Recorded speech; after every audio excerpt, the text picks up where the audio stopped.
Kali ini kita akan membahas tentang individu, kelompok, dan hubungan sosial. Hubungan sosial ini bisa kita sebut dengan interaksi sosial juga ya. Sebelum itu, kita lihat dulu peta konsepnya. Nanti kita akan membahas tentang individu, kelompok, hubungan sosial atau interaksi sosial. Kita juga akan melihat pengertian dari status dan peran. Dan nanti kita juga akan membahas tentang lembaga sosial atau kelompok sosial. Nah, sekarang kita lebih spesifik dulu nih, kita membahas individu. Sebelum itu, individu itu pasti dong memiliki sebuah identitas. Apa sih identitas itu? Identitas adalah ciri yang melekat pada diri seseorang dan bersifat khas. Identitas juga dapat berupa nama, tempat, dan tanggal lahir, jenis kelamin, status perkawinan, serta pekerjaan. Ini merupakan pengertian dari identitas. Sedangkan individu sendiri adalah orang, seseorang, atau perorangan yang memiliki karakteristik berbeda-beda antara satu dengan yang lainnya. Jadi meskipun ada anak kembar identik, namun pasti memiliki karakter yang berbeda. Satu sama lainnya, pasti ada yang berbeda. Itulah mengapa disebut dengan individu. Kita lihat tahap pembentukan diri. Di sini ada 4 tahapan. Yang pertama adalah preparatory stage. Maksudnya apa? Ini adalah tahap mempersiapkan, di mana ini merupakan usia bisa dibilang adalah batita. Jadi, tahapan persiapan ini contohnya adalah ketika kalian misalnya umur 1 tahun, 2 tahun, 3 tahun, kalian diajari oleh orang tua kalian bagaimana cara makan yang baik. Pasti dong diajari dengan menggunakan tangan kanan.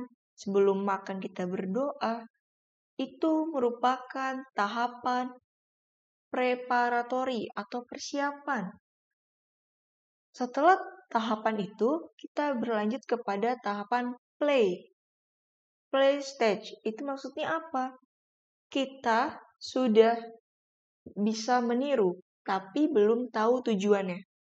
Itu kata kuncinya. Sudah bisa meniru, tapi belum tahu tujuannya. Ini di usia berapa sih? Kita bisa ambil usia sekitar 4-5 tahun. 6 tahun lah. Dimana kalau kita bisa lihat anak kecil, seumuran seperti itu, dia bisa meniru nih. Kalau di rumah dia melihat, misalnya nih anak perempuan melihat mamanya memasak. Apa aja dimasukin gitu kan ya, dalam hal memasak. Ketika dia bermain bersama temannya, dia juga memperagakan seperti mamanya. Bermain masak-masakan. Tapi apa sih yang dimasukin oleh anak kecil? Batu, pasir, daun. Tapi mereka mengerti, oh itu memasak. Dia meniru. Tapi dia tidak mengetahui maksud tujuannya apa. Nggak mungkin kan mereka meniru kegiatan mamanya itu memasak, tujuannya buat makan. Itu nggak mungkin pasir, daun dimakan. Jadi, tahapan play adalah meniru tapi belum tahu tujuannya. Sedangkan, tahapan yang lebih tinggi selanjutnya adalah game stage. Maksudnya apa? Di sini tahapannya sudah bisa meniru, tapi sudah tahu tujuannya nih kalau di game. Jadi kalau tadi meniru masak, tujuannya untuk apa sih? Untuk makan, karena perut kita lapar. Nah itu adalah di tahapan game. Dan ini usia anak SD, SMP. Dan SMA mungkin ya sebagian. Nah, sementara tahapan yang lebih tinggi adalah general order. Maksudnya apa? Di sini sudah tahu hak dan kewajiban. Jadi misalnya nih kayak kalian nih sudah masuk SMA kan? Berarti sudah bisa dibilang juga tahap dewasa. Kalian tahu kewajiban kalian adalah belajar. Ya pasti nanti hak kalian adalah mendapatkan nilai. Ketika kalian tidak mengerjakan kewajiban kalian belajar, maka hak kalian untuk mendapatkan nilai bagus juga tidak akan terpenuhi. Inilah tahapan pembentukan diri. Kalau tadi kita sudah membahas tentang tahapan, maka kita sekarang membahas tentang faktor pembentukan kepribadian. Wah, ini banyak sekali faktor-faktor yang mempengaruhi pembentukan kepribadian. Yang pertama, adanya faktor genetik. Faktor genetik ini berarti berasal dari orang tua. Gen orang tua. Jadi misal, ketika orang tua kalian ini misalnya posturnya tinggi, terus ternyata IQ-nya tinggi, pengetahuan dan kecerdasannya tinggi, maka secara tidak langsung dalam penelitian pun ketika seorang ibunya memiliki kecerdasan yang tinggi, maka anaknya pun akan mewarisi kecerdasan juga. Itu yang nantinya akan membawa kepribadiannya misalnya menjadi anak yang pintar, terus yang lebih percaya diri. Itu merupakan faktor dari genetik.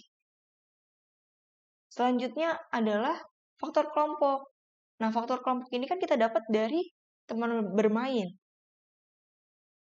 Jadi ketika teman-teman kita di sekeliling kita itu merupakan teman-teman yang baik, yang istilahnya mendukung sesuatu hal yang positif, maka kita juga akan bertindak ke hal yang positif. Begitu juga pun sebaliknya.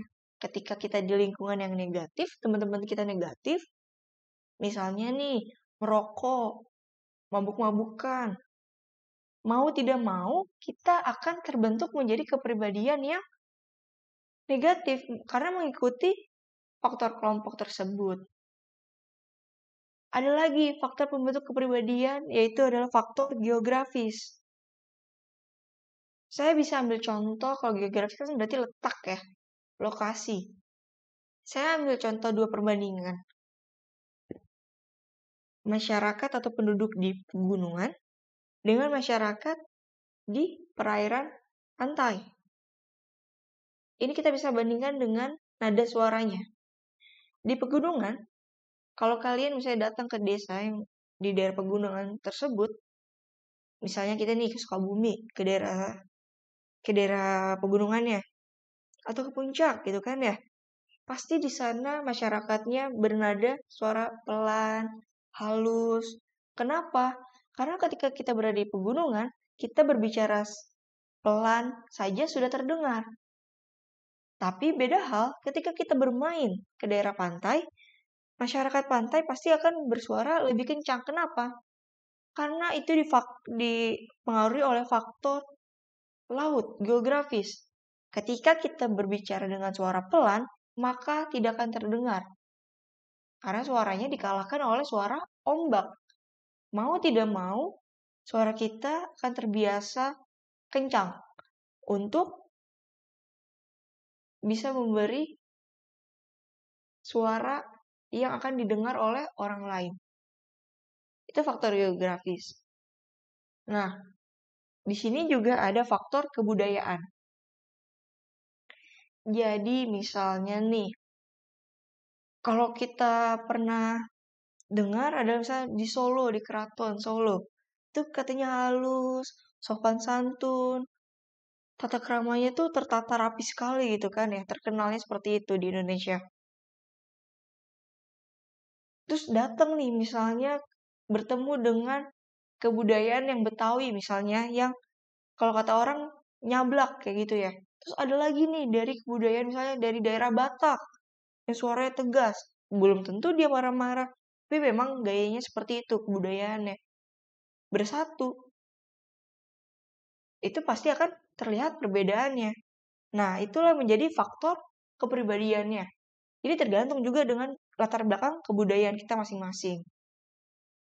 Yang terakhir, ini bisa kita dapat pembentukan kepribadian dari pengalaman kita sendiri. Maksudnya apa pengalaman? Saya bisa ngambil contoh ketika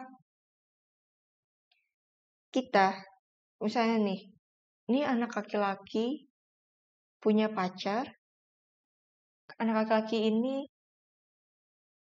setia sekali terhadap pacarnya. Tapi ternyata perempuannya ini selingkuh, gitu kan ya?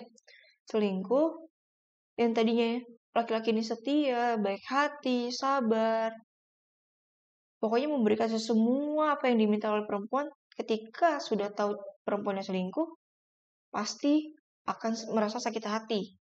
Sakit hati ini yang nantinya akan membentuk sebuah kepribadian dia.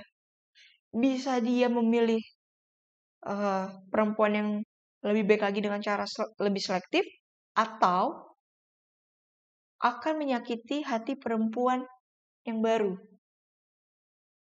Istilahnya gini, buat apa saya setia? Kalau nantinya juga saya disakitin. Buat apa saya setia? Belum tentu dia juga setia. Nah, itulah faktor dari pengalaman. Kalau tadi kita sudah membahas tentang individu, yang akhirnya juga kita membahas tentang kepribadian dalam diri kita akan berlanjut kepada kelompok sosial. Kita akan bahas dulu nih, hakikat kelompok sosial. Hakikat kelompok sosial adalah kumpulan individu yang memiliki hubungan dan saling berinteraksi sehingga mengakibatkan tumbuhnya rasa kebersamaan dan rasa memiliki. Di sini saya menampilkan dua foto kelompok sosial. Yang pertama, kelompok sosial itu dalam bentuk persahabatan, teman dekat, atau geng. Sedangkan di satunya lagi adalah kelompok sosial sesuai dengan organisasinya atau lembaganya. Ini dua hal ini sama-sama bisa disebut dengan kelompok sosial. Karena dua kelompok ini saling berinteraksi yang akhirnya menumbuhkan rasa kebersamaan dan rasa memiliki satu sama lain. Jadi ketika misalnya temennya ada yang sedih, pasti teman-teman yang lainnya juga ikut merasakan sedih.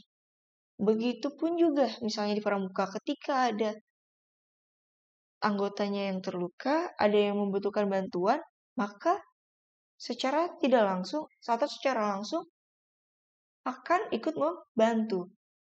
Itulah hakikat kelompok sosial. Nah, apa aja sih syarat-syarat untuk menjadi sebuah kelompok sosial? Yang pertama, adanya kesadaran sebagai bagian dari kelompok yang bersangkutan. Jadi kita juga harus sadar kalau kita tuh bagian dari kelompok. Kalau kita nggak ngerasa kita bagian dari kelompok itu, ya berarti kita bukan kelompok sosial tersebut. Jadi kita harus sadar dulu yang pertama. Yang kedua, ada hubungan timbal balik antar anggota yang satu dengan yang lain. Jadi misalnya, si A ini berbicara, tapi ternyata nggak direspon sama sekali. Nggak direspon secara verbal maupun non-verbal. Baik kata-kata maupun gerak wajah, mimiknya gitu kan ya. Atau gesturnya. Jadi ketika tidak ada respon sama sekali, maka dia tidak bisa disebut sebagai anggota kelompok. Yang ketiga, di dalam setiap kelompok sosial pasti memiliki struktur, kaidah, dan pola perilaku yang sama. Struktur itu adalah tingkatan-tingkatan. Jadi misalnya kelompok sosial itu 10 IPS 1. Jadi pasti dong ada wali kelasnya, ada ketua kelasnya, ada wakilnya, ada bendahara, ada sekretaris. Itu yang disebut dengan struktur. Sedangkan kaidah itu adalah aturan atau norma. Pasti di setiap kelompok sosial memiliki aturan.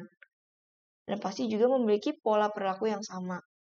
Yang terakhir adalah ada suatu faktor pengikat yang dimiliki bersama oleh anggota-anggota kelompok sehingga hubungan di antara mereka bertambah erat. Faktor tadi bisa berupa apa? Kepentingan, tujuan, dan ideologi yang sama.